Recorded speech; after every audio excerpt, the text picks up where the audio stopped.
Kita lanjut. Nah ini yang sangat penting, yaitu kaitannya yang kedua, adab dalam ikhtilaf. Ya. Dan ini sudah dijelaskan ya, bahwa yang namanya perbedaan ini adalah sebuah keniscayaan. Dalam surat Al-Hujurat ayat 13, ya ayuhan nas inna khalaqnakum min dzakarin wa unsa wa ja'alnakum syu'uban wa qabaila lita'arafu. Nanti pada ujungnya adalah inna akramakum indallahi atqakum. Ya. Artinya bahwa perbedaan ini adalah sebuah keniscayaan, sebuah sunatullah yang Allah Subhanahu wa taala dari penciptaan saja sudah berbeda-beda, ya. Tetapi yang harus kita pahami adalah apa yang dimaksud dengan perbedaan-perbedaan tersebut. Nah, ini yang sangat penting ya, karena nanti ketika kita terjun ke masyarakat, nah ini yang harus menjadi rambu-rambu kita dalam bermuamalah di masyarakat. Ya.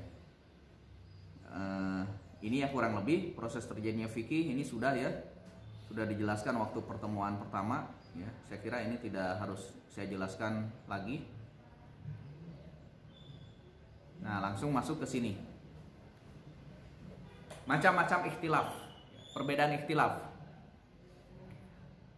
Nah, ikhtilaf ini ada dua, ada ikhtilaf qulub, perbedaan dan perselisihan hati. Nah, ini yang sangat tidak dianjurkan dalam Islam, ya. Jadi jangan sampai kita berbeda pendapat masalah fikih sampai hati kita juga malah saling membenci gitu. Sesama umat Islam, sesama ormas Islam, ya ini tidak dianjurkan. Ada yang dinamakan dengan ikhtilaf uqul wal afkar. Nah, ini baru perbedaan pemikiran atau pemahaman. Ya. Walaupun perbedaan pemikiran atau pemahaman sendiri dibagi dua, ada ikhtilaf usul, ada ikhtilaf furu. Ikhtilaf usul ya tidak boleh, karena ikhtilaf usul ini adalah prinsip-prinsip agama. Rukun Islam ini tuh sudah jelas, rukun iman sudah jelas, gitu ya. Artinya itu yang dari dulu sampai sekarang sampai nanti hari kiamat tidak berubah, itu yang namanya usul. Jadi usul tidak boleh berbeda pendapat kaitannya dengan usul, itu karena prinsip-prinsip Islam. Yang boleh itu adalah ikhtilaf furu'.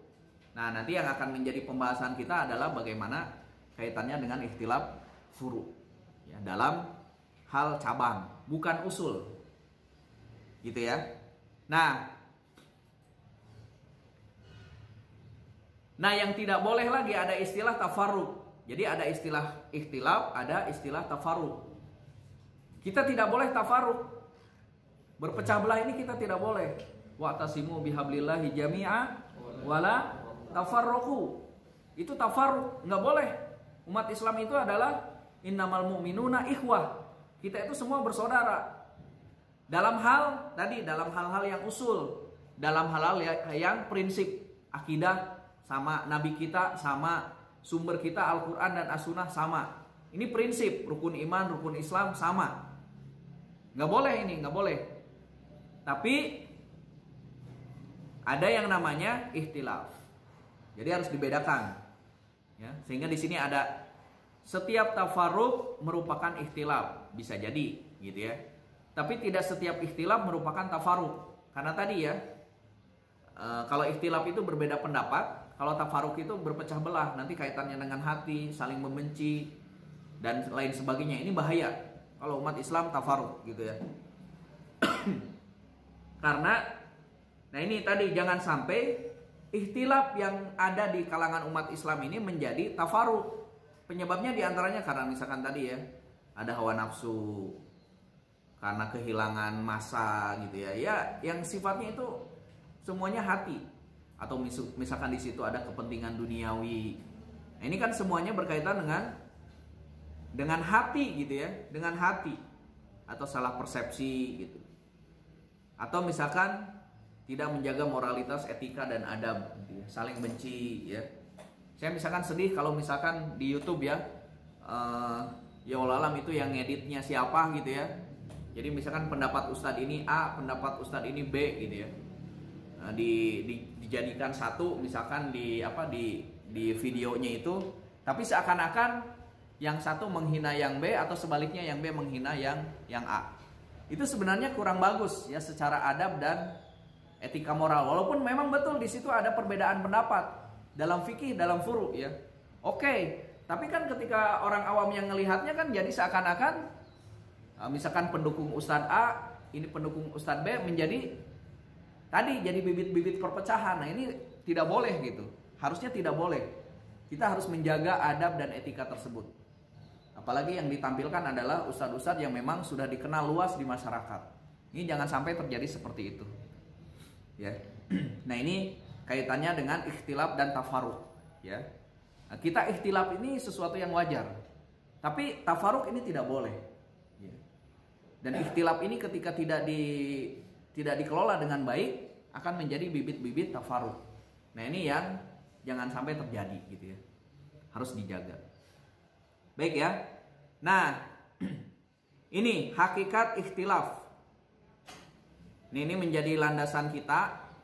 Ya, sebenarnya kenapa sih ada ikhtilaf gitu ya? Selain tadi bahwa ya memang kita dari awal juga Allah Subhanahu wa taala menciptakan manusia ini berbeda-beda. Ya, kita aja yang ada di ruangan ini beda-beda ya. Sidik jari kita nggak ada yang sama. Ya. Only one gitu ya. Limited edition. Ya, walaupun yang kembar itu beda. Ya, walaupun ada anak yang kembar gitu, kembar 2, kembar 3 gitu ya. Itu beda. Walaupun kembar sidik jarinya kan beda.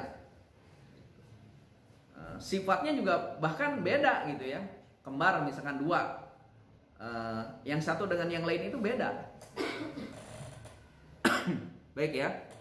Nah, ini argumentasinya. Yang dimaksud ikhtilaf, ini hakikat ikhtilaf ya. Yang dimaksud oleh fikih berkaitan dengan ikhtilaf adalah perbedaan pendapat yang terjadi di antara para imam mujtahid dan ulama mu'tabar dalam masalah-masalah furu. Ini yang harus kita garis bawahi. Dalam masalah-masalah furu yang merupakan hasil dan sekaligus konsekuensi dari proses ijtihad yang mereka lakukan. Gitu ya. Jadi yang dimaksud ikhtilaf oleh kita itu adalah perbedaan pendapat di antara para imam mujtahid atau ulama mu'tabar. Ya, bukan ulama-ulama YouTuber gitu, bukan. Ya. Maksudnya dia belajarnya hanya dari YouTube gitu. Bukan. Tapi ulama-ulama yang levelnya itu mujtahid, berarti ulama-ulama mujtahid itu kalau level di fikih itu berarti ulama mazhab, Imam Syafi'i, Imam Malik gitu ya. Imam Abu Hanifah, Imam Malik, Imam Syafi'i, Imam Ahmad misalkan. Ini yang disebut dengan mereka itu adalah levelnya mujtahid. Atau ulama mu'tabar. Ulama mu'tabar itu berarti setelah level para ulama mujtahid, tetapi mereka diakui keilmuannya. Diakui bukan hanya sekedar diakui dalam lingkup kabupaten atau nasional, diakui dalam lingkup internasional. Gitu ya. Nah, ini yang harus kita pahami. Kemudian yang kedua, ya, fenomena perbedaan pendapat dalam masalah furu atau ijtihadiyah adalah fenomena yang normal dan wajar karena dua hal. Yang pertama adalah tabiat teks-teks dalil syar'i. Yang kedua adalah tabiat akal manusia. Artinya, ketika dalilnya belum qat'i, itu akan muncul tafsir. Ya, akan muncul beda pemahaman terhadap teks dalil tersebut.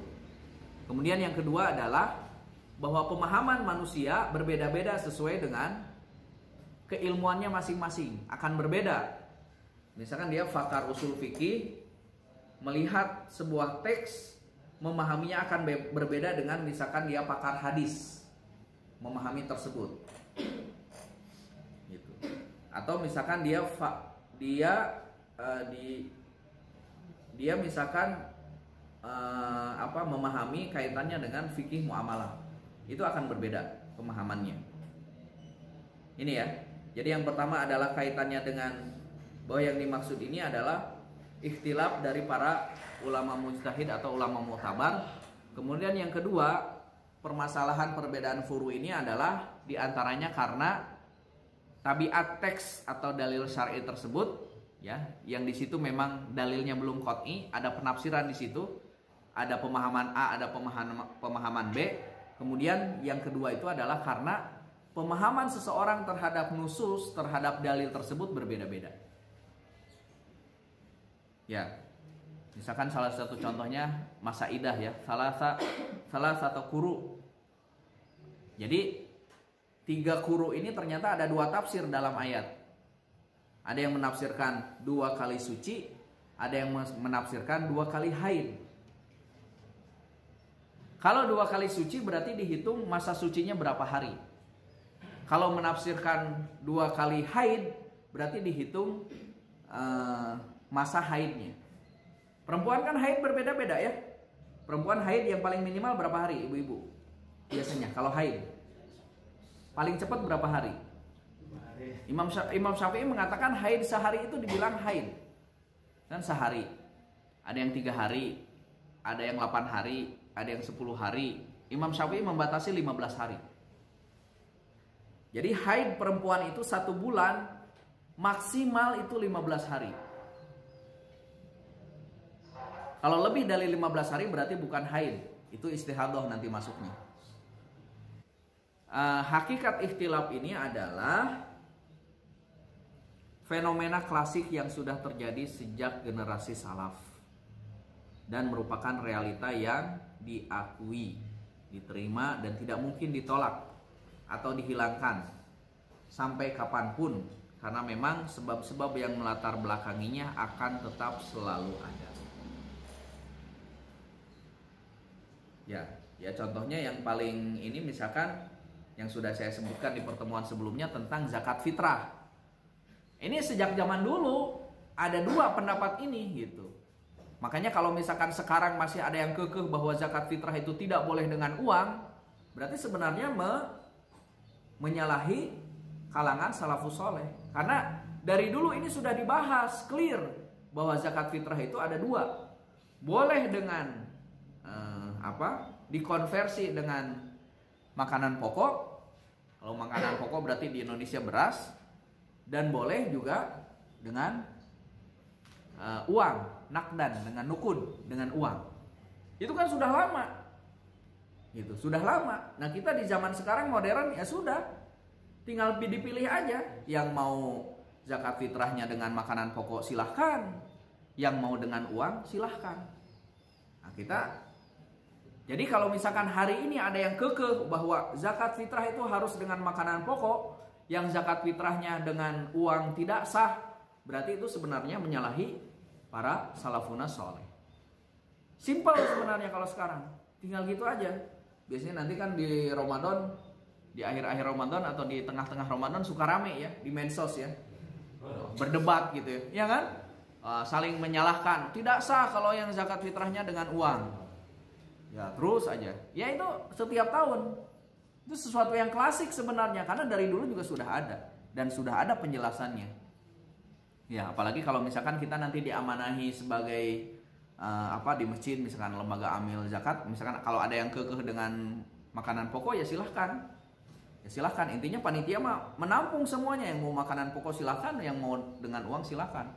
Yang penting mereka bayar zakat fitrah. Jangan sampai berdebat akhirnya tidak bayar zakat fitrah. Nah itu yang salah kan. Selalu begitu gitu ya. Baik. Nah ini hakikatnya. Penyebab. Nah penyebab ikhtilaf ini diantaranya ada 4 ini. Yang menjadi landasan biasanya kenapa berbeda pendapat. Ikhtilaf ya. Jadi kalau ikhtilaf berarti masalah furu ya. Bukan usul. Perbedaan pendapat tentang valid tidaknya suatu teks syar'i sebagai hujah. Ini dalilnya qat'i atau tidak qat'i kayak gitu. Perbedaan dalam menginterpretasi, dalam memahami. Jadi kalau yang ini dalilnya sahih atau tidak sahih gitu. Ini mutawatir atau misalkan hasan kalau dalam hadis gitu. Atau misalkan dalam ayat ini hadisnya qat'i atau tidak qat'i gitu. Ini ayat-ayat ayat-ayat mutasyabihat atau bukan gitu. Kayak gitu. Kalau yang kedua adalah menginterpretasinya, memahami nusus tersebut, baik itu ayat Al-Quran ataupun hadis. Yang ketiga, perbedaan pendapat beberapa kaidah usul dan fikih dan beberapa dalil. Ya. Nah, kalau ini masuk nanti kaidah usul fikih. Misalkan ini masuknya apa nih? Ini masuknya apa kias? Apakah masuk yang para ulama berbeda pendapat dalam ini dijadikan sumber dalil. Yang di pertemuan sebelumnya kan kalau yang disepakati ada 4 ya. Apa aja? Al-Quran, Sunnah, Ijma, Qiyas kan. Tapi yang 6-nya kan para ulama berbeda pendapat. Misalkan ini masalih mursalah, istihsan, waraf zaroi dan lain sebagainya. Itu ya. Nah, yang terakhir yang keempat, perbedaan pendapat yang dilatar belakangi oleh perubahan situasi, kondisi, tempat, masyarakat dan semacamnya. Ya. Makanya Imam Syafi'i sendiri ada qaul qadim, ada qaul jadid. Ini karena ada perubahan tempat, situasi, kondisi dan masyarakat sekitar. Berbeda. Misalkan salah satu contoh, kenapa di Indonesia mayoritas mazhabnya Syafi'i? Karena sesuai dengan situasi kondisi di Indonesia atau secara umum Asia ya. Tapi kenapa misalkan di daerah Timur Tengah yang Afrika itu mayoritas adalah mazhabnya Imam Malik? Karena sangat cocok situasinya, situasi kondisi di tempat tersebut. Karena air sangat sulit gitu ya. Kalau menggunakan mazhab Imam Syafi'i di sana akan susah beribadah.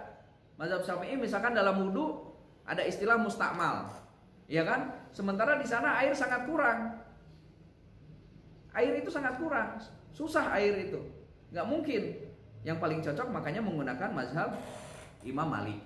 Kayak gitu ya, situasi kondisi itu yang melatar belakangi perubahan situasi dan kondisi, termasuk fatwa. Ini ya. Jadi tadi hakikat, tadi perbedaan antara ikhtilaf, tafarruq, terus yang dimaksud dengan ikhtilaf seperti apa, kemudian hakikat ikhtilaf, kemudian penyebab perbedaan ikhtilaf, dan yang selanjutnya adalah adab. Dan ini yang paling penting. Adab dan sikap kita terhadap ikhtilaf. Yang pertama, membekali diri, ya. Kita belajar hari ini dalam rangka supaya nanti kita bijak terhadap permasalahan-permasalahan yang ada di lapangan. Yang kedua, fokus memprioritaskan terhadap permasalahan-permasalahan besar umat. Jadi yang kita utamakan itu adalah permasalahan-permasalahan besar umat dulu, bukan sebaliknya. Kita berdebat hal-hal yang kecil-kecil, sementara permasalahan umat yang lebih besar kita abai. Kemudian yang ketiga, memahami ikhtilaf dengan benar. Nah, ini ya pemahaman ikhtilaf dengan benar itu tadi ya. Ikhtilaf, tafarruq, hakikat ikhtilaf, penyebab ikhtilaf dan lain sebagainya. Kemudian yang selanjutnya memadukan. Jadi para ulama itu berbeda pendapat, tapi mereka juga saling menghargai terhadap perbedaan pendapat tersebut. Nah, kalau kita berbeda pendapatnya iya, tetapi adabnya tidak kita contoh dari para ulama yang terdahulu itu. Ya kan? Etika, sebagaimana tadi saya contohkan misalkan di YouTube atau di medsos ya, ulama satu menghina ulama yang lain. Berarti kan babnya ini di mana? Babnya bukan bab keilmuan, tapi lebih kepada bab etika, adab. Kemudian yang selanjutnya adalah mengikuti pendapat ulama dengan mengetahui dalilnya. Nah, kita ya sebagai thalabul ilmi, jadi apa yang kita lakukan setidaknya kita sudah tahu lah. Oh, sholat yang saya lakukan ternyata dalilnya ini gitu. Kalau berdasarkan pendapat mazhab, oh ternyata pendapat mazhab ini. Ya. Atau memilih pendapat yang rajih, yang kuat setelah mengkaji dan membandingkan berdasarkan metodologi atau manhaj ilmiah yang diakui. Nah, ya ini tentu saja bagi kalangan tertentu ya, thalabul ilmi, para pembelajar gitu, para mahasiswa, para peneliti dan lain sebagainya ya. Bukan untuk kalangan awam ya. Kalau untuk kalangan awam berlaku tadi fikih taisir.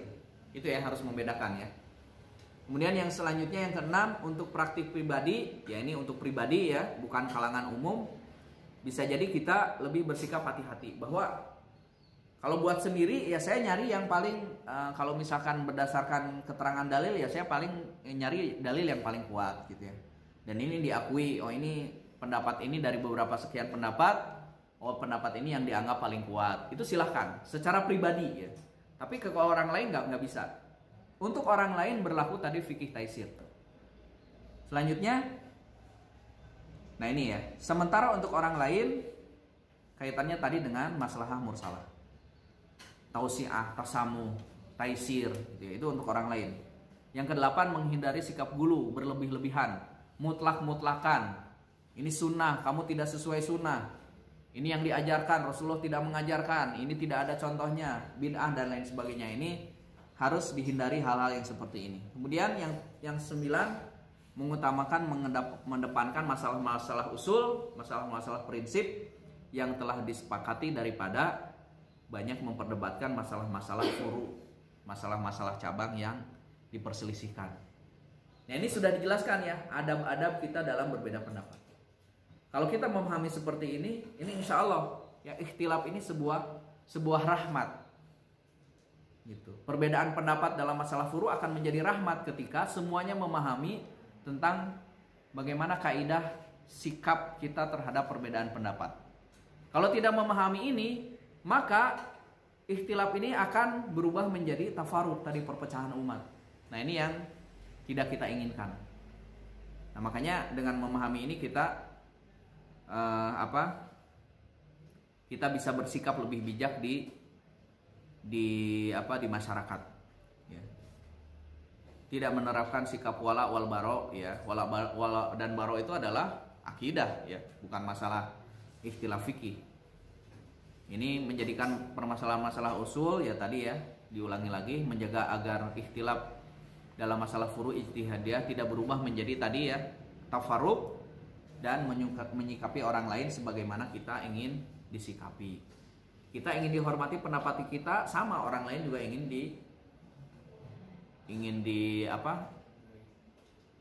dihormati pendapatnya gitu, sama gitu ya.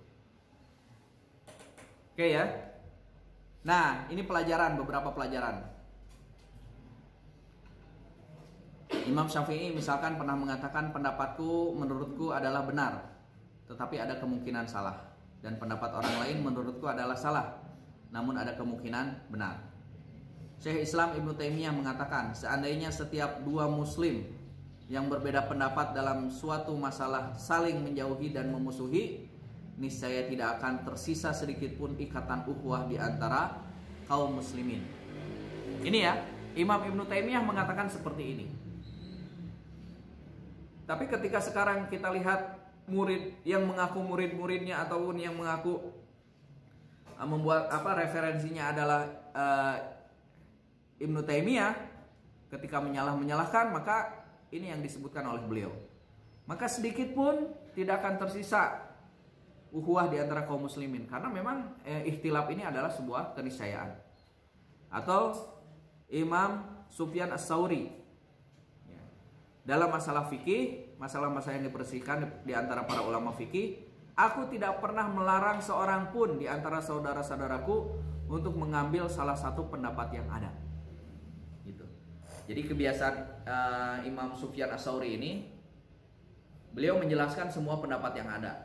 Ketika ditanya, terus Ustadz, terus saya memilih pendapat yang mana? Kalau saya secara pribadi, saya memilih pendapatnya yang A ini. Tapi Imam Sufyan Ats-Tsauri tidak memaksakan kepada murid-muridnya harus ikut. Karena misalkan beliau mengikuti pendapat A, murid-muridnya dipersilahkan mau memilih pendapat yang mana. Apakah pendapat yang A, pendapat yang B, atau pendapat yang C, atau bahkan ada 4 pendapat misalkan, atau pendapat yang E gitu ya. Nah, ini yang dilakukan, yang dicontohkan para ulama salafun saleh terhadap perbedaan pendapat ini.